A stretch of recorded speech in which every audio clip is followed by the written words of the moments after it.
श्रीराम. सर्व श्रोत्यांना हृदयापासून प्रेमपूर्वक नमस्कार. श्रोते हो, आपण स्वामी विद्यानंद यांच्या भावार्थ रामायण संक्षिप्त या ग्रंथाच्या आधारे निर्माण झालेला मला भावलेले भावार्थ रामायण अर्थात आत्मपरायण हा ग्रंथ आपण पाहत आहोत. आज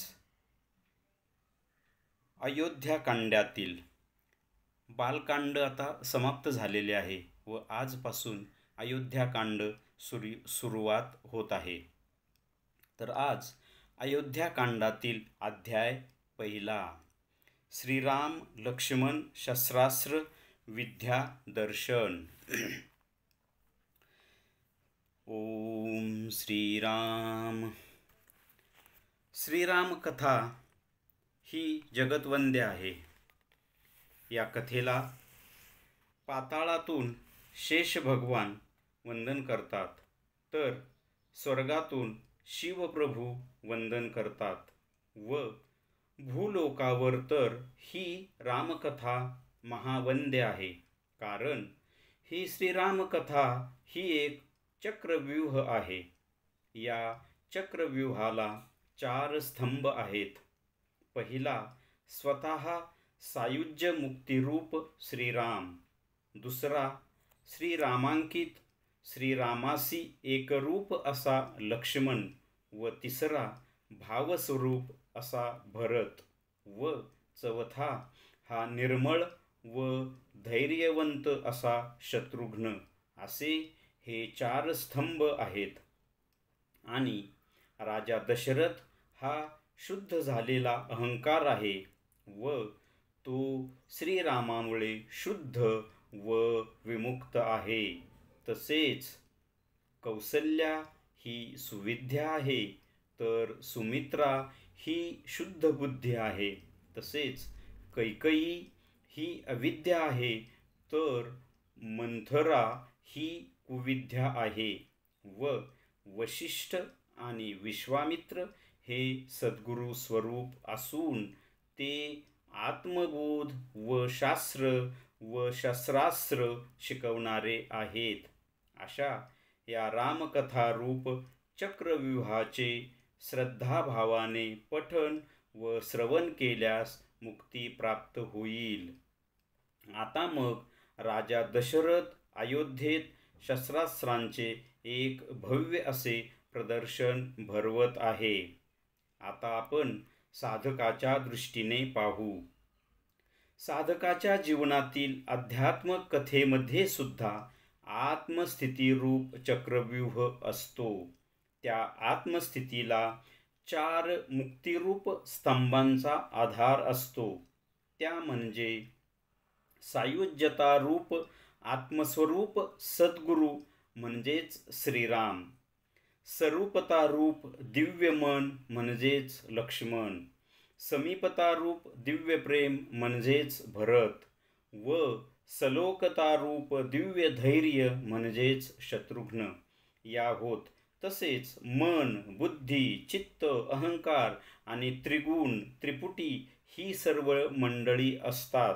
परंतु सद्गुरु साधकाला गुरुप्रणीत साधना शिकवतो व या साधनेद्वारे या सर्व मंडळींचे शुद्धीकरण करवून घेतो व मग आपली गुरुकृपा त्यामध्ये ओततो व अशा प्रकारे हा आत्मस्थितीरूप चक्रव्यूह तयार होतो व साधक या आत्मस्थितीरूप चक्रव्यूहावर आरूढ होतो. आता आपण या अध्यायाचे सार थोडक्यात पाहू. इथे कथेमध्ये ही रामकथाच एक चक्रव्यूह आहे असं म्हटलं आहे व या चक्रव्यूहाचे 4 स्तंभ म्हणजे श्रीराम, लक्ष्मण, भरत, शत्रुघ्न व इथे राजा दशरथ म्हणजे शुद्ध झालेला अहंकार म्हटलंय. कौसल्या ही सुविद्या आहे सुमित्रा ही शुद्ध बुद्धी आहे, कैकेयी ही अविद्या आहे, तर मंथरा ही कुविद्या आहे. या सगळ्या गोष्टी असून महत्त्वाची गोष्ट म्हणजे इथे सद्गुरू विश्वामित्र आणि वशिष्ठ आहेत व ते या सगळ्यांना शास्त्र व शस्त्रास्त्र हे विद्या शिकवतात. आणि त्यामुळे हा चक्रव्यूह श्रीराम कथारूप चक्रव्यूह निर्माण होतो. असाच साधकाच्या ठिकाणी सुद्धा असाच आत्मस्थितीरूप चक्रव्यूह असतो. त्या चक्रव्यूहाचे 4 स्तंभ म्हणजे आत्मस्वरूप सद्गुरू सायुज्य मुक्तिरूप असतात, ते म्हणजे श्रीराम. स्वरूपरता रूप दिव्य मन म्हणजे लक्ष्मण. समीपता रूप दिव्य प्रेम म्हणजे भरत व सलोकता मुक्तिरूप दिव्य धैर्य म्हणजे शत्रुघ्न. तसेच साधकाच्या ठिकाणी सुद्धा सुविद्या असते, शुद्ध बुद्धी असते, अविद्या असते, कुविद्या सुद्धा असते. मात्र शिवाय साधकाच्या ठिकाणी इतरही मंडळी म्हणजे मन, बुद्धी, चित्त, अहंकार, त्रिगुण, त्रिपुटी हे सर्व मंडळी असतात. आणि ही जी सर्व मंडळी आहेत यामधील पहा, पहिलं म्हणजे अविद्या, कुविद्या, हे त्रिगुण, सत्व, रज, तम, षड्रिपू, मन, बुद्धी, चित्त हे सगळे दूषित असतात. व सद्गुरू काय करतात, साधकाला गुरुप्रणीत साधना देतात व ती साधना जसजशी तळमळीने केली जाते तशी तशी साधकाच्या ठिकाणी सद्गुरूंची कृपा व्हायला सुरुवात होते. त्याने काय होतं, त्याने साधकाच्या ठिकाणची शुद्धी वाढत जाते. शुद्धी म्हणजे कोणाची, तर साधकाच्या आतमध्ये जो अशुद्ध अहंकार, हे त्रिगुण, हे त्रिपुटी, हे षडरिपू, काम, क्रोध, लोभ, मोह, मद, मत्सर, वासना, विकार या सगळ्यांनी हे साधकाचं जीवन बरबटलेलं असतं. मात्र सद्गुरू साधकाला साधना देऊन हळूहळू साधना करत मग त्यामध्ये बराचसा कालावधी जातो, अगदी जन्मच्या जन्मसुद्धा जावे लागतात. कारण आत्मस्थिती किंवा परब्रह्मस्थिती हा प्रवास एका जन्माचा नाही. जरी कोणाला झाला असेल तरी त्याने मागच्या अनंत जन्मात साधना केलेली असते. याला प्रमाण काय, तुकाराम महाराज एके ठिकाणी म्हणतात की जन्मोजन्मी आम्ही बहुपुण्य केले तेव्हा या विठ्ठले कृपा केली.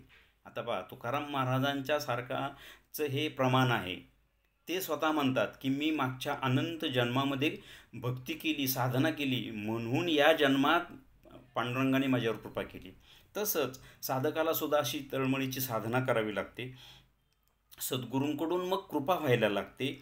तेव्हा मग साधकाचा या मंडळी, ही जी सगळी मंडळी ही शुद्ध होतात, हे विश्वव्यापी होतात. आता इथे पहा की दशरथाला शुद्ध अहंकार म्हटले, म्हणजे जेव्हा अशुद्ध अहंकार शुद्ध होतो तो दशरथ. आणि अशुद्ध अहंकार म्हणजे रावण. अशुद्ध अहंकार म्हणजे रावण, हव्यास म्हणजे बिभीषण, सात्विक बुद्धी म्हणजे मंदोदरी, गर्विष्ठ मन म्हणजे इंद्रजित, विवेक म्हणजे बिभीषण. ही सगळी पात्र साधकाच्या आतमध्ये असतात. म्हणजेच हे संपूर्ण रामायण साधकाच्या ठिकाणी, प्रत्येक जीवाच्या ठिकाणी घडत असतं. म्हणून सद्गुरू साधकाला साधना देतात.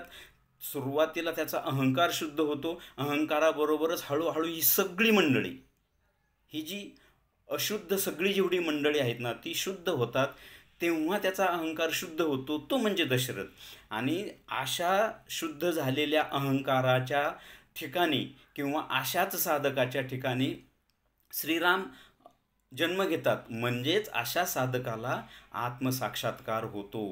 म्हणून सद्गुरू साधकाला अशी कृपा करतात, अशी साधना देतात आणि त्याला या सगळ्या मंडळींना शुद्ध करून झाल्यानंतर मग साधकाच्या ठिकाणी जो आत्मस्थितीरूप चक्रव्यूह आहे त्यावर साधक आरूढ होतो. म्हणजेच आत्मसाक्षात्कार रूपी सिंहासनावर साधक जाऊन बसतो. असा हा साधकाचा प्रवास असतो. आपणही सर्वजण या साधकाच्या बरोबरीनेच अशाच महान सद्गुरूंची प्राप्ती करून घेऊया, त्यांच्याकडून अनुग्रहित घेऊया, गुरुप्रणित साधना करूया, तळमळीने परखडीने अशी साधना करू आणि आपलं जीवन शुद्ध जगण्याचा प्रयत्न करू. कारण आपण साधना केली, समजा मी 1 तासाची ध्यानाची बैठक करतोय आणि ध्यान संपलं की मी जीवन जगताना कशाही प्रकारचे दुर्व्यवहार करतोय, तर कशी बरी शुद्धी होईल मग? म्हणून साधना, भक्ती, ज्ञान, कर्म हे सगळं करत असताना आपलं जीवन शुद्ध जगलं गेलं पाहिजे, तसा प्रयत्न केला गेला पाहिजे. सुरुवातीला पूर्णतः शुद्ध अपेक्षित नाही, जमणार पण नाही, परंतु हळूहळू साधक जसा शुद्ध होत जातो तसं त्याचं जीवनही शुद्ध होत जातं. म्हणजे त्याचा कर्माचा कर्मयोग, भक्तीचा भक्तियोग, ज्ञानाचा ज्ञानयोग होतो आणि मग साधक या आत्मस्थितीरूप चक्रव्यूहावर आरूढ होतो. श्रीरामार्पणमस्तु. हरि ओम तत्सत. ब्रह्मार्पणमस्तु.